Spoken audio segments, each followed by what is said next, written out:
So to kick off our event this morning, I am pleased to welcome a spoken word poet and songwriter to our stage, here to read 2 original poems related to our theme, Insecure. Please welcome Demo.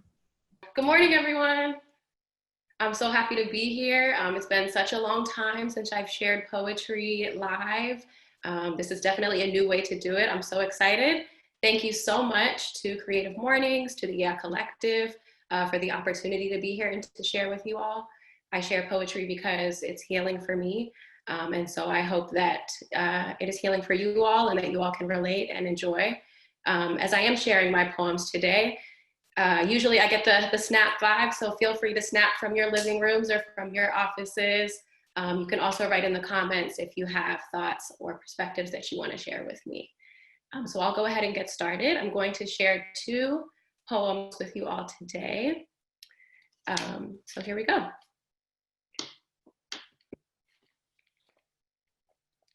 I wonder if trees cried when strange fruit hung from their branches, or if the gravel even knows the price of bloodshed on the road, because I've been meditating, trying to bring myself closer to earth, clear my mind, restore hope. Maybe the ones closest to the force feel it the most. I'm not proud, but when my heart is heavy, I shut down. Tragedy will drop you from the highest cloud, and here I am again, hiding on the couch. Learned helplessness is what happens when we no longer feel we have control over making things better. And perhaps that's what they're aiming for. It's certainly worked in the past. Look a little closer at learned helplessness and you'll see an inferiority complex. It looks like this. Years of cruelty continue until we finally believe that this is our fate and our place in society. And instead of fighting, we adjust how we behave to fit the landscape of the hateful human beings who have no problem building a life on our backs while simultaneously letting our blood spill through the cracks of concrete. But that's not how we win. The injustices should shake you enough to do something, not give in. The good fight continues. And to make real moves, we need to enlist all people, Black, brown, and white, because war is won with allies. And I'm still waiting on ours to rise. In my opinion, if you're not outraged, you're numb. And you're a part of the problem.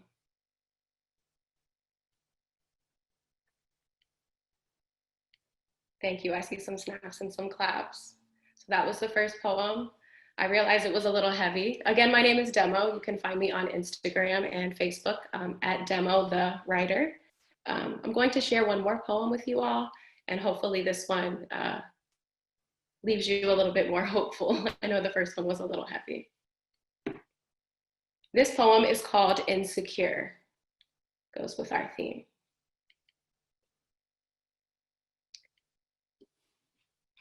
We all struggle with accepting who we are 100%. But I never realized the role that media has played in helping us hate certain parts of who we are. In fact, it wasn't until I started to see characters who portrayed our realities positively that I realized how much I've been ashamed to be myself sometimes.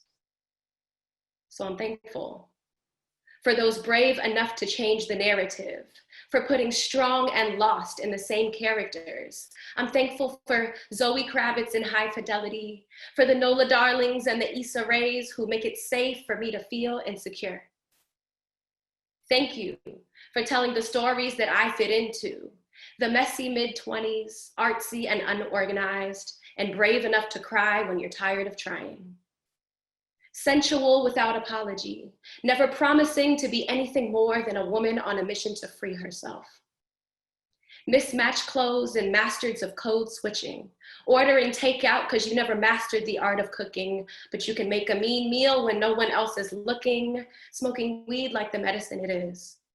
Feeling equal parts accepted and equal parts denied, depending on the day and the weather outside. These characters let me know that I'm out here figuring it out and being great and making mistakes and letting people fall in love with me just the way I am. And because it's on TV, suddenly I have validity, representation, a needed affirmation to accept who I am 100%.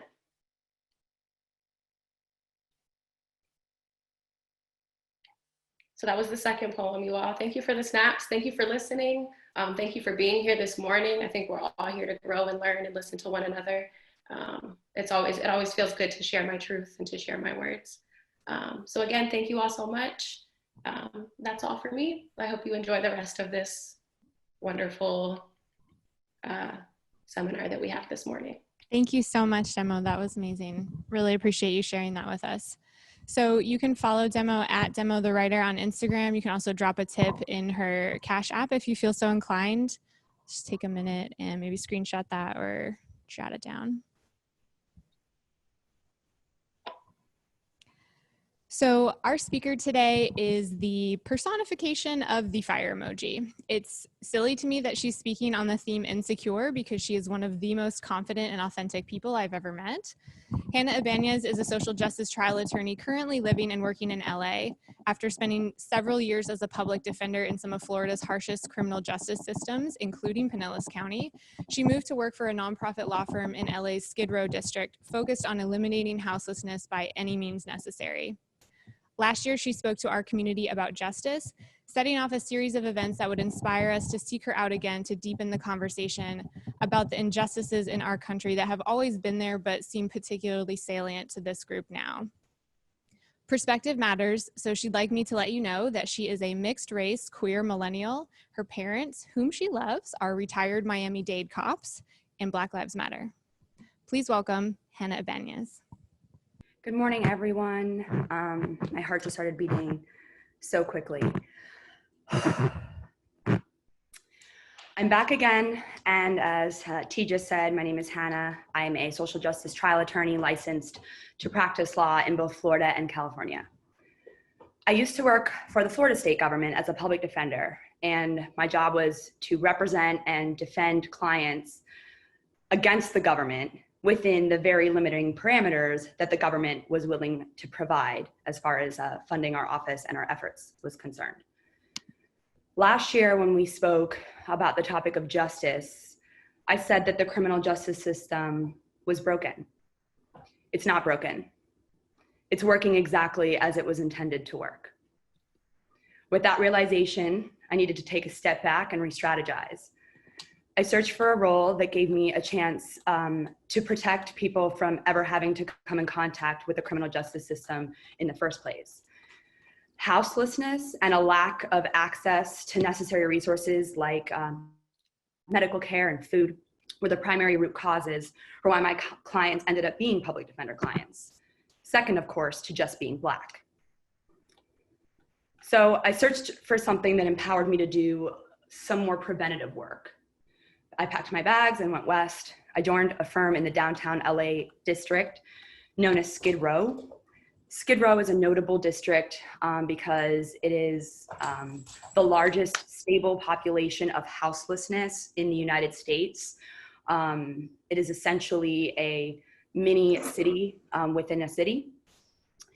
It has a very complex, long history of police raids and racial issues.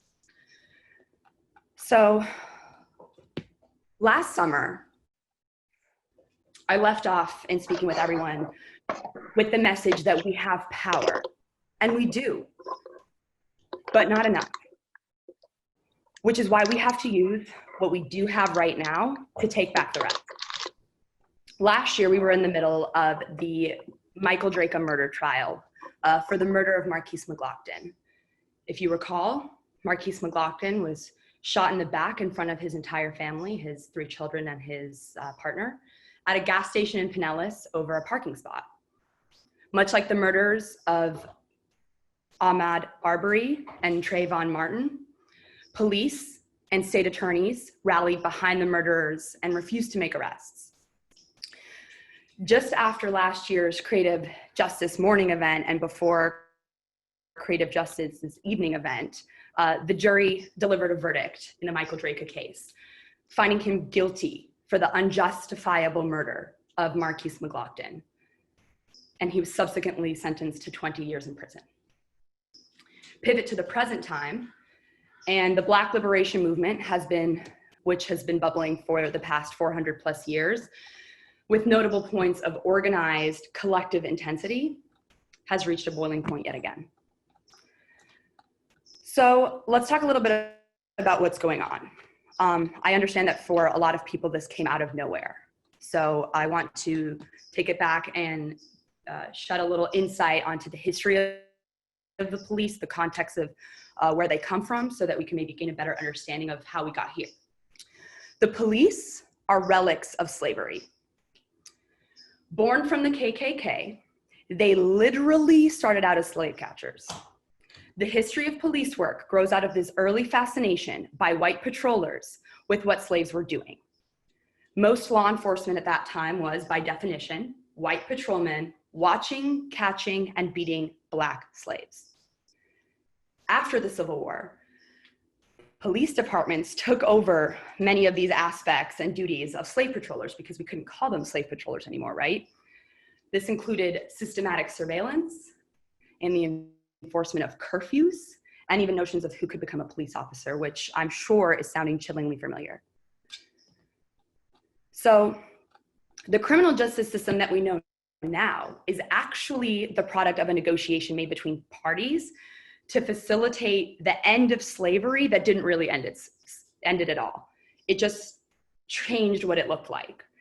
And what that was the enactment of the 13th Constitutional Amendment, which is like maybe 4 lines in our Constitution. And it says this, but much more flowery, that slavery is not allowed in the United States unless you've been convicted of a crime. So essentially what you had was you took the old Jim Crow laws and turned them into the new Jim Crow.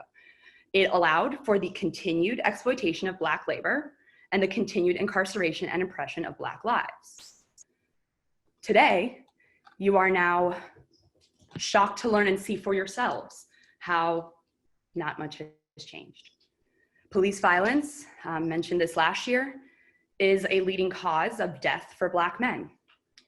The latest statistic we have is about 1 in 1,000 Black men and boys in America can expect to die at the hands of police.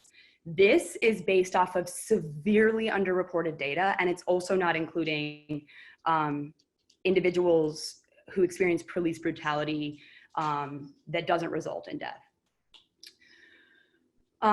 Imagine how much violence. I mean, we're seeing all these videos, and I'm sure there's so many that people can't watch, and they vaguely hear about, but it's just becoming so overwhelming, so people aren't even watching everything that is out there.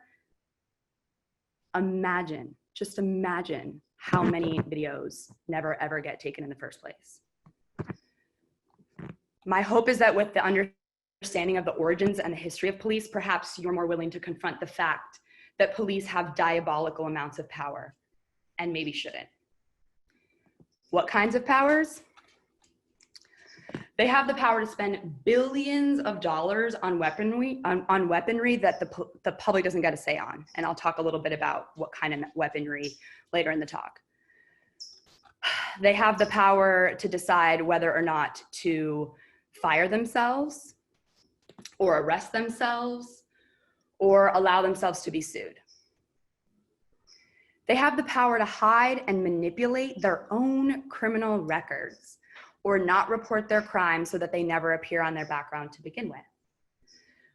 Derek Chauvin was responsible in his duties as a police officer for the deaths of at least 4 other people that we know of, based off of, and has also received 12 sealed internal investigations that we don't have access to. If Derek Chauvin didn't wear a uniform with a badge, we would call him a serial killer.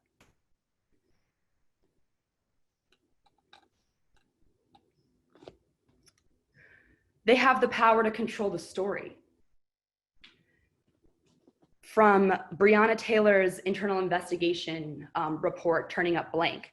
It was 4 pages, it was blank. It even alleged that the victim didn't sustain any injuries, when we know that she was riddled with bullets in her sleep. From manipulating internal affairs reports to, control the story in the criminal case context, all the way to propaganda, which is literally cop propaganda.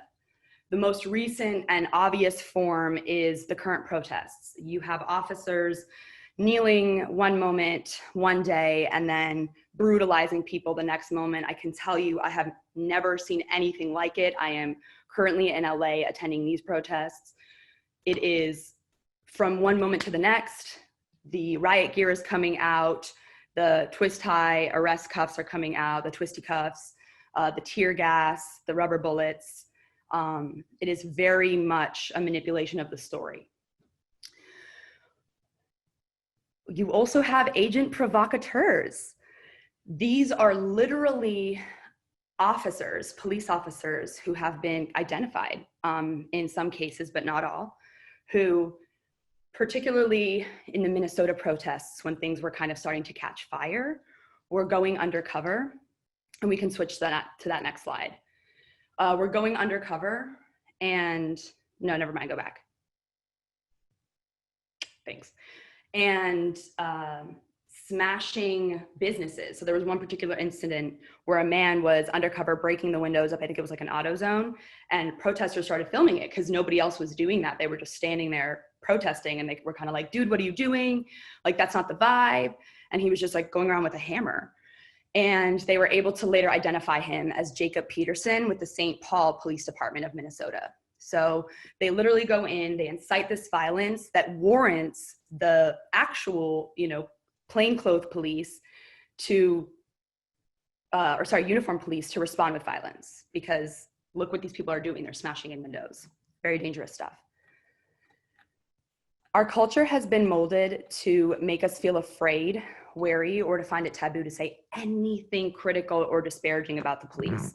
This was never, ever more painfully obvious than my role as a public defender, trying to nicely say to a jury of not my client's peers that the police were racist liars. It's hard.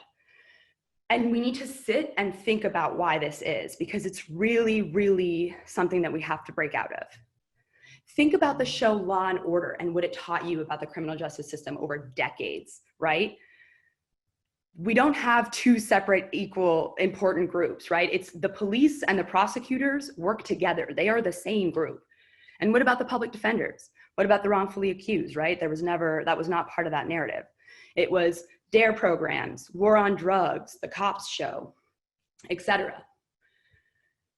We're afraid to call things into question, and at some point, we became super afraid to criticize the police. The police are a function of a state's executive and legislative branches, which should be mind-blowing for law nerds, because it's kind of a violation of the Constitution in the fact that they can both enact and enforce laws.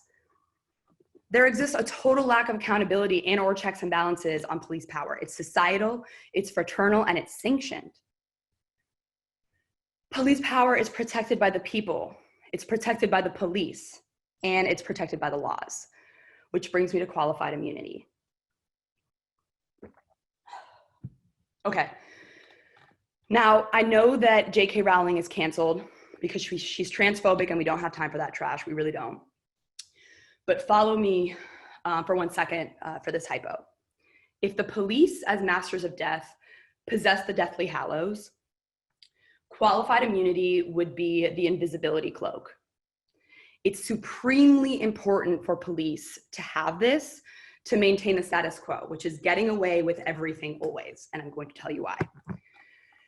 Qualified immunity is this invisibility cloak of protection. It's not a law, it's not an order, it's a theory of defense that the Supreme Court invented in a 1967 case. And originally it was a modest exception for public officials who acted in good faith, meaning they did something shitty, but it was a high stress emergency situation. It was genuinely an accident. They were trying to do the best with what they had. That was the standard.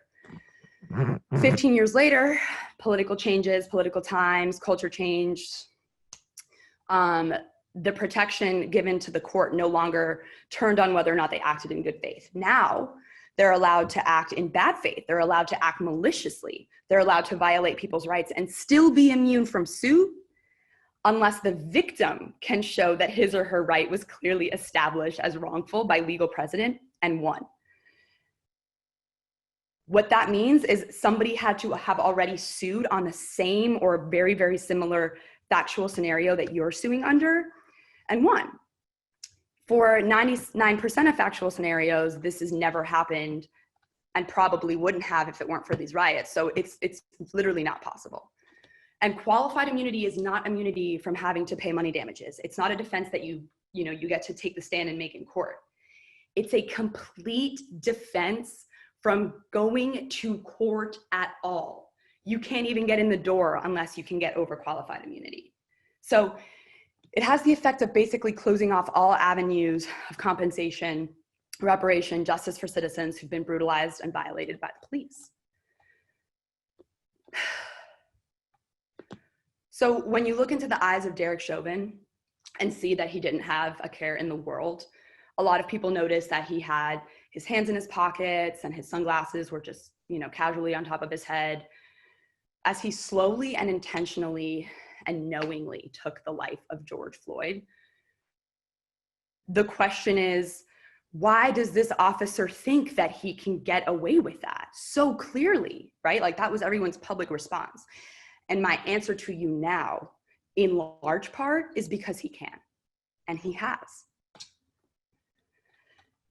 And if that wasn't stinging enough, he's still technically eligible for his pension. One last thing.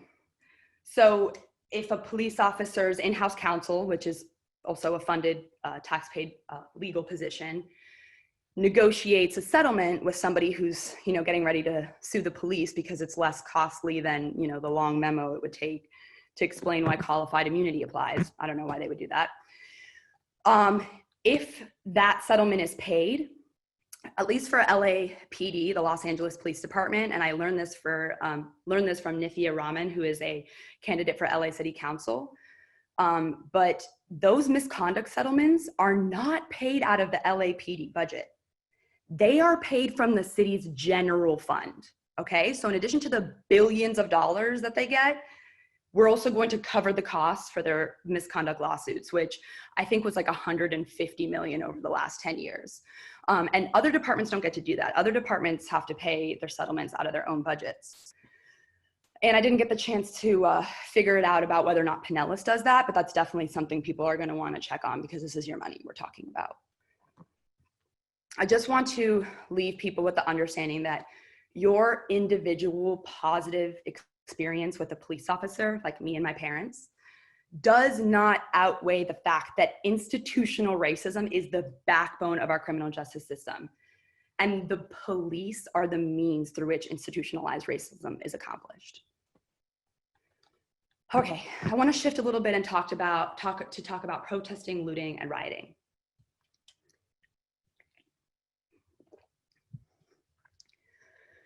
Protesting is supremely important. In fact, it's probably the only reason we've seen any sort of progress in the ongoing Black liberation movement.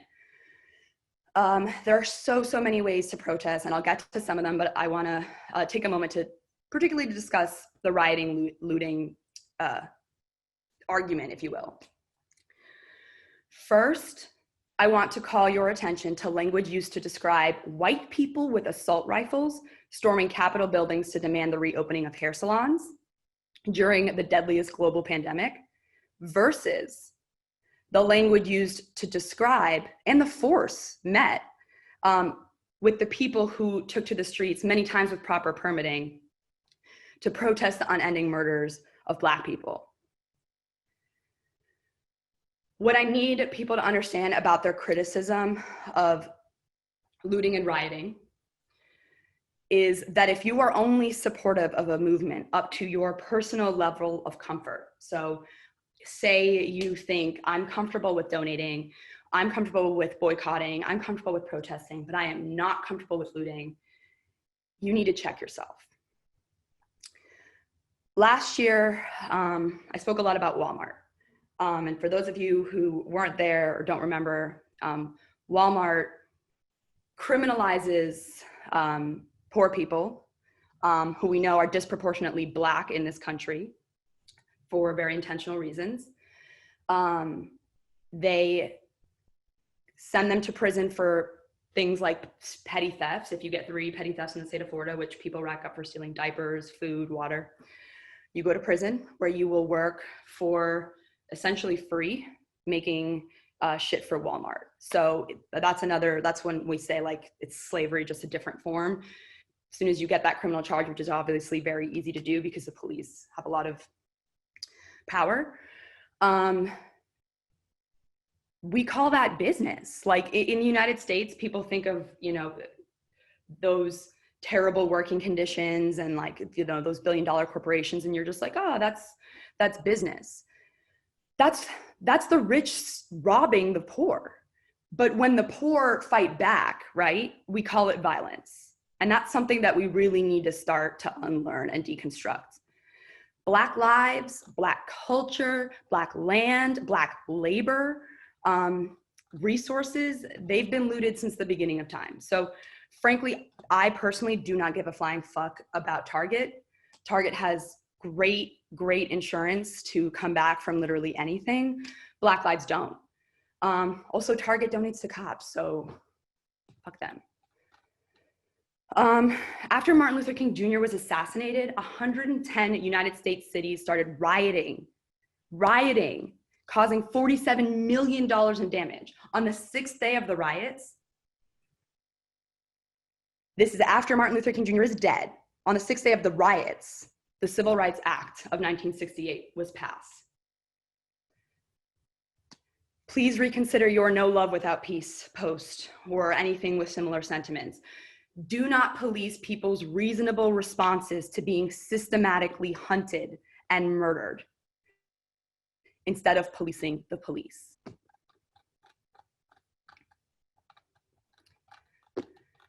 Okay, I want to talk a little bit about government surveillance, specifically of the uprising, for safety reasons. Trump is labeling Antifa a terrorist group. This means that he'll be able to tap people's shit with no issue, where it was otherwise previously protected by the Fourth Amendment. Antifa isn't really a group, right? But he's trying to create that legal authority for the government to surveil anyone participating in leftist activity by classifying them Antifa. Antifa only means anti-fascist, which you think would be really good for us to be. But I guess in America, we're now considering anti-fascism a form of terrorism, which is wild. So some things you can do to keep yourself safe. And I will start with a caveat that I have a brother in marketing who believes that there is very little / nothing you can do to protect yourself from being surveilled. If anything goes on your phone, you should assume that someone else has access to it.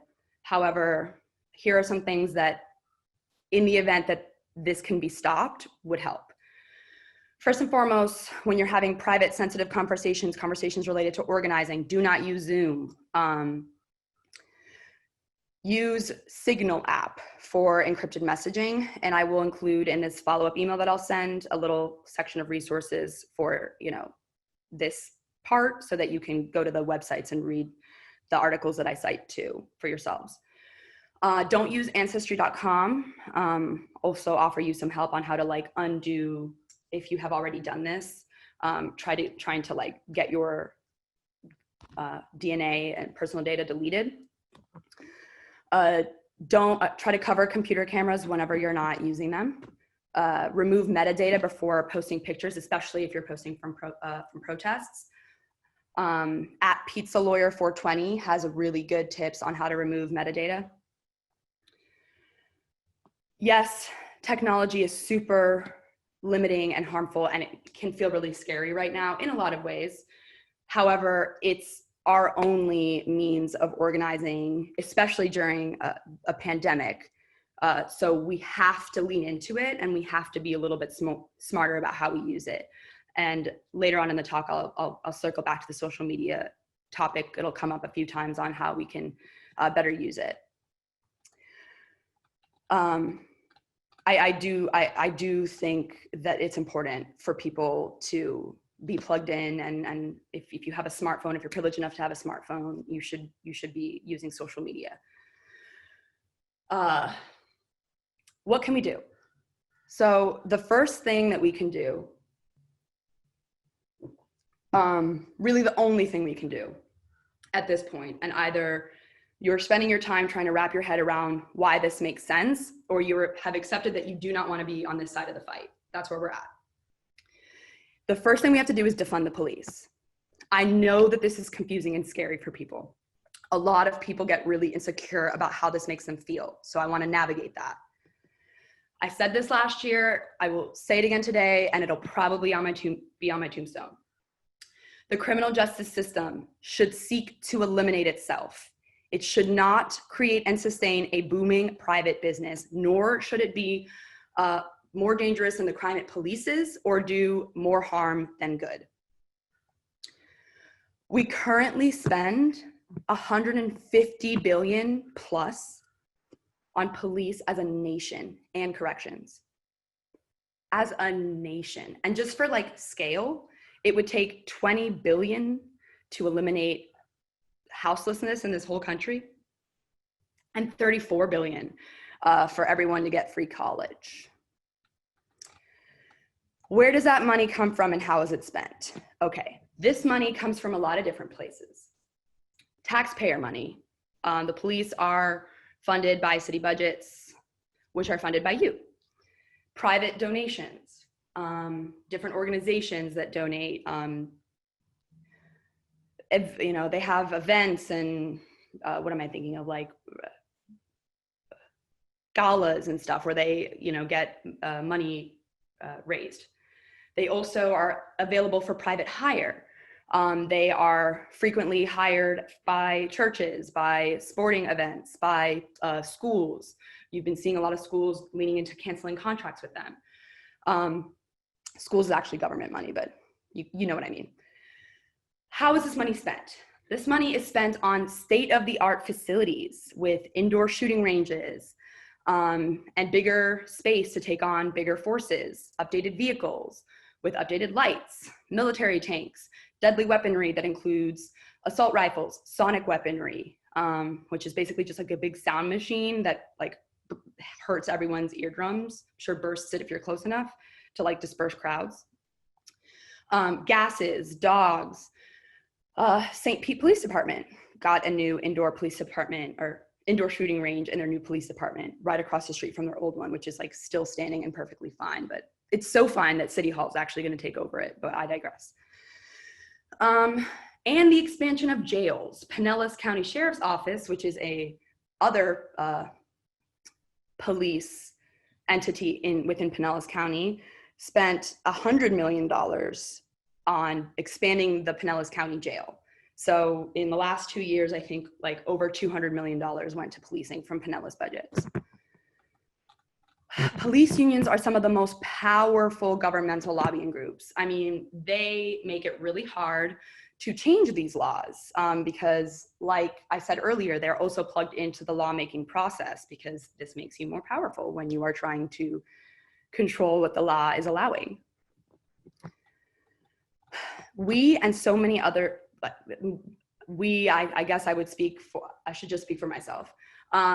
And many others in the movement don't want to just rebrand cops or privatize them or make them nicer, right? We mean defund, whether it's gradually, like over time or all at once. The goal is a city of police. The goal is the elimination of the criminal justice system, right? And defunding is one means we have to reach that goal, excuse me. Here's some points that I want to keep in mind about that. And I'm going to recommend mpd150.com as a really, really reliable website for people who are trying to navigate this. And I will include that in the resources that we'll send out after this. We need to invest in prevention, not punishment, right? Right now, in the funding of the police, we are funding the back end of social ills. We're funding like the Band-Aid instead of the underlying issue, instead of the front end. There are smarter ways to structure our budgets to accomplish what we are trying to fund the police to accomplish, and they're not able to. Many people already live in a world without a police. If you grew up or live in a gated community or an affluent community or a predominantly white community, chances are you didn't interact with police. And I'm not talking about when they're, you know, off work hours because they're your neighbor. I'm talking about like them patrolling up and down your street and watching your every move. We're thinking of abolishing the police, but this doesn't mean abolishing help, right? Like a world without police would still have 911, it would still have firefighters, it would still have EMTs. So the question is, a lot of times, after that point, what about violent crimes? What about sexually charged crimes? In my experience, my personal experience as a public defender, I will tell you right now, the overwhelming majority of crimes are related to poverty and untreated mental illness. Prevention efforts will reduce the number of violent crimes, but not all of them, because it's not possible to stop 100% of the harm that human beings can and will inflict on each other. However, when you respond about what about violent crimes question, what I do know is it does not make sense to structure our entire multi-billion-dollar social safety apparatus around a relatively rare case of behaviors like serial killers. As a country, we don't need to spend $80 billion on prisons to deal with a small handful of those serial killers, Derek Chauvin, for whom restorative justice isn't going to work. And if you think about people like Ted Bundy and Jeffrey Dahmer and Robert Durst getting away with being serial murderers, they were white and they were charming to cops. So arguably we'll have like less serial killers because they'll be more easily identified. One officer who gave one of Jeffrey Dahmer's victims who escaped back to Jeffrey Dahmer after like making homophobic slurs, retired from the force 2 years ago. That kid ended up obviously brutally murdered. As for sexual assault survivors, the criminal justice system does not protect you. Brock Turner taught us that. The fact that laws protect the unreal notion that cops can ever engage in consensual sex with someone whose liberty they are currently depriving. Cops and domestic violence stats. You'll see that the reported numbers show 40% of police officers are domestic abusers. And we know that that number is severely underreported because where are we getting the data from? Police. Sexual harassment is the second highest police complaint behind excessive force. And I can tell you right now, my experiences of being sexually harassed at the jail are not from my clients. They are from the Pinellas County jail deputies. The very recently murdered Oluwatoyin Salau, who went to police about her sexual assault and they did nothing and she turned up murdered. Lauren McCluskey, who went to the campus police of her university to say that she was being exploited with sexual images by someone. It ended up being her boyfriend. The police took those images, did nothing, did not investigate. She was subsequently murdered. Years later, an internal investigation revealed that that officer was showing those nude pictures around to his colleagues.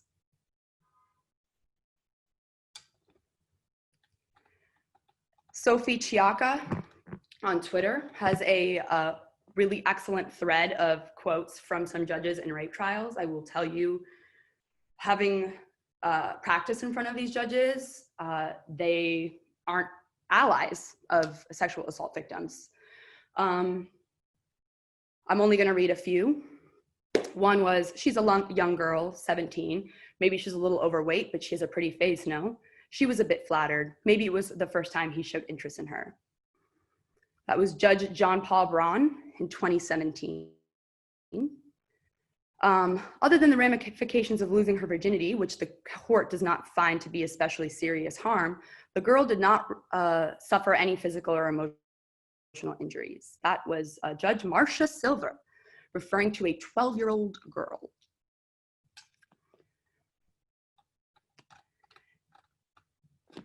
Why didn't you keep your knees together? Why didn't you sink your bottom down into the basin so he couldn't penetrate you? Pain and sex sometimes go together. Judge Robin Camp, 2016.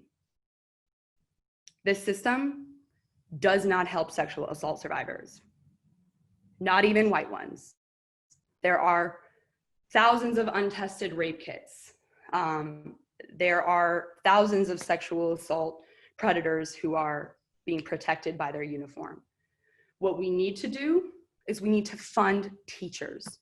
We need to fund de-escalation groups. We need to fund mental health crisis response. We need to fund public defenders. When I started out as a public defender, my starting salary was $30,000. I had to take a second job for about a year and a half to pay my bills just to do the work that I went to law school to do for my government. A lot of what the police do with the problems that we have that we're not resolving at the root is making a war out of it. The war on drugs. Let's think about how out of hand this has gotten. Breonna Taylor was murdered in her sleep because her killers suspected that her house was being used to sell drugs. You know, they murdered her for that. The war on mental illness. Cops are not trained in de-escalation, medication management. They arrest and criminalize autism, mania, PTSD, a lot of times in vets and houseless individuals, schizophrenia, dementia, all of those. We talked about the war on the poor, Walmart, Target, these petty thefts, sending people to prison, making them slaves. Driving while license suspended or revoked is a crime that sends a ton of people to jail and to prison in Florida. It's a money scheme. The war on houseless, trespassing homeless people instead of putting them in homes. And we're spending so much more doing it that way instead of just doing it the right way. So we need to take big steps now to defund the police. The first thing we need to do is we need to stop calling the police when we don't need them. Part of defunding the police means that we take care of each other and we take care of each other and we learn from our history, the history that we weren't told. This is the civil rights movement, just in a different generation. Don't call the police when someone you don't recognize is in your neighborhood. Don't call the police because your Amazon package was stolen. They will replace that shit for free. It's not worth someone's life. Most things aren't. Most things are not 911. Throw your Ring camera in the trash. When you are write emails and letters and make calls to local and national reps and pester them about eliminating qualified immunity. Qualified immunity is one of the big ones.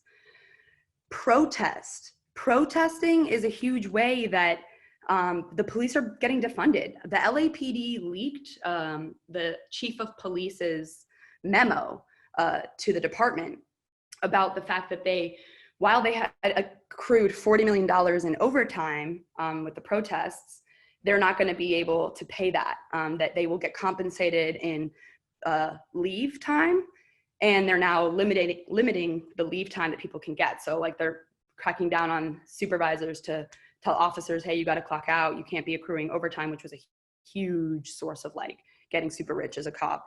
And it's really, really affecting morale. They're like, man, it's almost like I should just like stop fucking killing people. You know what I mean? It's for some reason that's really hurting them. What are some questions that we should ask to get us started? How can we intervene humanely and safely in high-risk situations? How do we ensure that the people that we train and entrust to do the takeover work don't just become police by a different name, right? We don't want to just be recycling the slave patrollers to the police to now whatever happens next. How might different communities be empowered to decide for themselves what they need, whether that's modern day revolutionary community defense and mutual aid efforts, transformative justice programs, and or governmental solutions? please study the civil rights movement. It was so much more than Rosa Parks and Martin Luther King. That was another violence that the government inflicted upon us, is minimizing the massive scale of this movement. Please read about the Black Panther Party. Here's a little snippet from Google Wiki. The party instituted the free breakfast for children programs to address food injustice and community health clinics for education and treatment of diseases, including sickle cell anemia, tuberculosis, and later HIV and AIDS. They were huge, huge heroes that were onto something, which is why they were targeted and assassinated strategically by the police, which is also something I encourage you to look into. This isn't like conspiracy jargon. Fred Hampton. Lean into ideas about community learning, secular providers of free food and shelter access for all Black lives, trans Black lives, access to self-defense education, gun ownership and safety training, rent support, bail funds, etc. What I know is that the same systems responsible for our oppression cannot be the same systems responsible for our liberation. It's not possible. A lot of us have lost faith at the national level. A lot of us did not get our guy for November. It's okay. Turn towards local politics. We can affect arguably more change at that level anyway. State attorney, public defender, and sheriff of Pinellas are all up for re-election November. I will tell you this. Public defender and state attorney are running unopposed. The former public defender has stepped down, and Sarah Malo will be the public defender for the next 4 years for Pinellas County. Please, please, please keep your watch on that office and make sure that she is carrying out the desires of this county to protect the most marginalized. State Attorney Bernie McCabe, he is probably one of the most evil state attorneys in the entire country. He is running again unopposed. This will be his like 5th term maybe, this year 24 going into year 28. Of his reign. He is incredibly, incredibly problematic and incredibly, incredibly hard for the public to watch. And I need everyone to start changing that. I need us to keep an eye on that huge cancer in Pinellas. Talked about the St. Pete budget. They don't have body cams. Bernie McCabe didn't want any police departments to have body cams. So all those hundreds of millions that you guys paid to the police, they didn't do anything to better ensure their accountability to you with that. They also only have like 1 psychologist on staff. It's a mess. Write emails, but write your own emails. A lot of us are seeing these like template swipe up and send. A former presidential campaign manager on Twitter said that it's easy for organizations to just put up a filter and block all those emails so they never see a single one. If you can just change the subject line and write 1 to 2 sentences in your own words, the filter misses it. They have to read it. It takes up staff time. It makes the demand feel organic, which feels much scarier and tends to have an impact. Follow your elected officials on social media. You don't have to like participate in social media, but watch them from their own, like, don't just watch their commercials is what I'm saying. Like, engage with them as a person. You can't just watch like 7 Michael Bloomberg commercials and really know what he's about and who he is, unless you're like hearing what he's saying and following what he's following and watching who he is. Do that with your local officials. See their commentary, comment on stuff that you see, talk to them, engage with them. Money. Money is huge. This is America. We are a capitalist system as of right now, unfortunately. The first thing that we need to start doing for real, is boycotting. The civil rights movement was accomplished in large part due to the organized efforts of a series of boycotts, which crippled local and national economies and forced conversations on desegregation. Martin Luther King Jr. was working on unionizing the garbage workers shortly before his assassination, and make no mistake, that would have absolutely brought Georgia to its knees. So that was the end of that. Money is the life source of America. You now must be intentional with every single dime. I'm talking churches you support, clothing companies, hotels, cell services, credit cards, literally anything that you have money that it goes to. if it doesn't align with what we're fighting for, start thinking of ways to remove and replace. And I will provide you with like some places to start looking as far as like what organizations are doing what. Sign petitions, follow, you know, people who are providing information. But as far as your money is concerned, please donate directly to the cause. Don't use like change.org to middleman a donation to Black Lives Matter. Don't pay Sean King for whatever. Go straight to the organization, go straight to the need, go straight to the Black person and like give your resources there. A lot of these middlemen are taking really big profits and they're not being transparent with where money is being spent, which can, you know, be a problem if it's not actually being spent for what you're thinking. Call businesses and ask who they support and donate to politically. Ask about the ethics and what they're doing for Black lives. And if they cannot give you a satisfactory answer on that or an answer at all, take your business elsewhere. The other day, Dante was ordering a sandwich on Uber Eats and the description of the sandwich was like, you know, our president's favorite. So he was like, what? So he had me call and be like, hey, which president? And they were like, oh my gosh, you know, no, like our company president. And they totally understood what I was trying to find out. And they got where I was coming from, and he ordered the sandwich and we had a great day. So things like that need to start happening more. It's going to be weird. It's okay. We're okay with being insecure. We need to start thinking about doing away with capitalism. You need to start kind of getting comfortable with the idea of like down with capitalism being an actual route. Don't just like have this trigger like, oh no. Capitalism functions on exploitation, wage theft, and profit over people, racism, and state oppression. Capitalism's key function is to separate the rich and the poor. So we cannot achieve equity and justice underneath a structure that is inherently separatist, right? In an unequal way. I know a lot of people feel a certain way about socialism and communism, but you were told that these economic structures are bad by the same people who told you that slavery is good. I'm sorry, it's just, you know, it's not cool to hoard all of your money while people are out here like dying from unnecessary shit and the world is burning. It's ignorant, it's embarrassing. We need to stop caring about how much we have over Black lives, and we need to stop spending our money on shitty businesses. If you do not have a ton of extra money to donate, no problem. Donate other people's money. You can go on YouTube and play Black Lives Matter ad revenue donations and mute it, remove your ad blocker. This will allow you to use those ad revenue streams to pay Black Lives Matter, and you don't have to do anything. You can just play it, leave it on mute all the whole live long day. That was a chart of some businesses and how their money, remember private donations was one way that police officers gain their income streams. Well, they're getting really big donations, corporate donations, right? Starbucks, Target. Oh, Target, man. All right, let's talk a little bit about insecurities. The media / the government's not your friend. At this point, it's just paid commercials that you're seeing, right?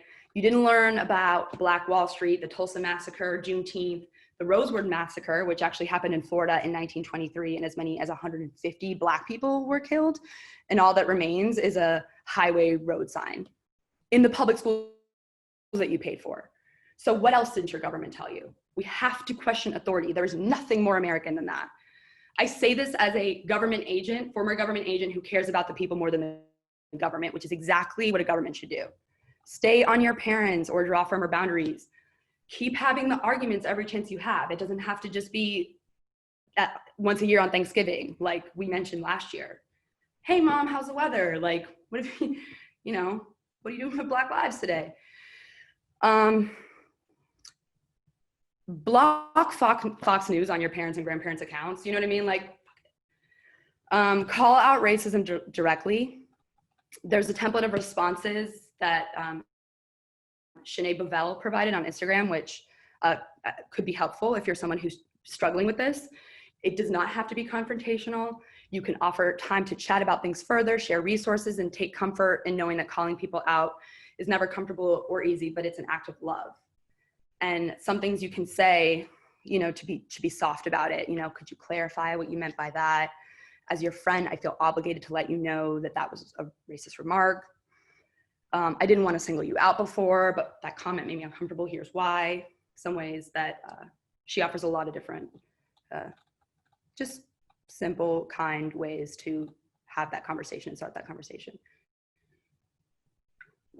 Finally, change your damn mind, change the damn world. Normalize changing your mind and talking about shit. Bounce off a group of people that you trust. It's okay to not know. It's okay to be called out. It's okay to be wrong. It's an act of love. Like I said, it's okay to be insecure. This isn't static. We're learning as we go. Also, please note that if you do or you say something shitty and then you learn and grow and change and then go back and ask for forgiveness or, you know, you try to make peace over that, that forgiveness isn't owed to you, right? If you've traumatized a person with your isms and phobias, you have to be okay with never being forgiven. But you're not doing this for the pat on the back. You're doing it because it's the right thing to do. And it's still worth it, I promise you.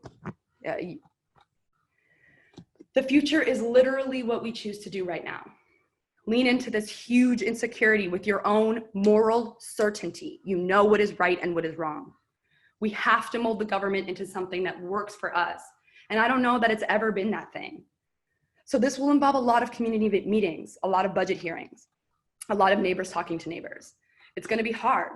It's going to take constant community buy-in and pressure on elected leaders. You will feel insecure. You will. But all of that uncertainty ahead of us is still a better choice than the status quo. The status quo is a Black man calling out for his mother as a police officer kneels on his neck to his death. The status quo is an unending list of names, hashtags, and lives brutally stolen, not just by police violence, but by the ongoing violence of a system that cages millions of people and tears families apart. The status quo is the tax-funded, ongoing harassment, intimidation, and genocide of Black communities for simply existing. That's the work ahead of us. A police-free future isn't something that just happens to us. It's something that we build together.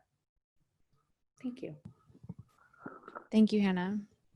So I really appreciate you. I really appreciate you sharing your morning with us, your insecurities, like being part of this little experiment, letting us try something new with you. I hope you have a great rest of your Friday. I hope you have a wonderful weekend, and I do hope you come back next month. We love you. Goodbye. Let's get it. Let's get it. Let's get it. Let's get it. Let's get it. Let's get it. Let's get it. Period. Yeah. Okay, sweetie. Andrew, put that playlist back on. Yes. Fool me one time, shame on you. Fool me twice, can't put the blame on you.